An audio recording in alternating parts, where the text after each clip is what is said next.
Laidą pristato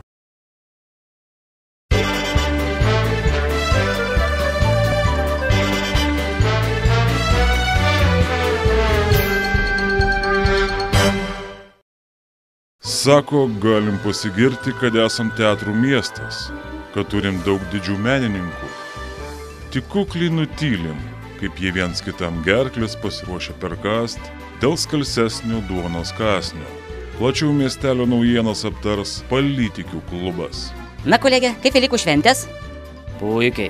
Persivalgiau, tiek kiaušinių dar neteko prisivalgyti. Ko? Kiaušinių? Kas čia priešadavimai? Oligarchė gal esi? Prie ko čia oligarchai? Tiesiog Velykos, jų metu valgomi kiaušiniai. Kiaušiniai. O jūs, kolegė, bent jau žinote, kokios tų kiaušinių kainos? Na, brangu, betgi šventės. Šventės. O aš tik vieną kiaušinį te paragavau. Vienintelį vienučiuką. Kaip tai? Juk sakei, kad eini jų pirkti. Na taip, buvau turguje, ieškojau kiaušinių. Ką, neradai? Radau, daug kas prekiavo kiaušiniais turguje, bet kainos, supranti, prieinu ir sakau, gerbiami turgaus prekeiviai. Gal nežinote, savaitgalį jų Velykos, katalikiška šventė, mes juk visi esame krikščionys, turime užjausti vienas kitą, suprasti. Na, sakau, man kaina nelabai tinka, gal pigiau keletą kiaušinukų parduosite. Ir ką? Tai žinai, kur jie mane siunčia? Kur? Žinai kur? Tu žinai kur?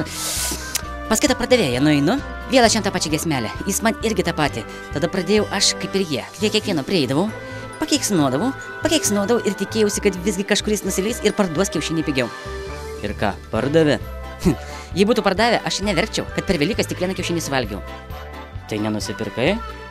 Supranti, kol aš vaikščiau ir visus keiksnojau, jie visi sėkmingai išpardavė kiaušinius ir man tiesiog nebeliko. Apgailestauju. Bet visgi yra gerų žmonių ant svieto. Prieinu aš verkdama prie kioskelio, kur parašyta linksmų vištų kiaušiniai. Įsivaizduoji, išpasakoju šitam žmogui savo bėdas ir tas žmogelis davė vieną linksmos vištos kiaušinį. Tai vat kokios mano Velykos. Klausyk, tu kitą kartą pirmą nusipirk kiaušinių, o po to eik ir keiksnok visus.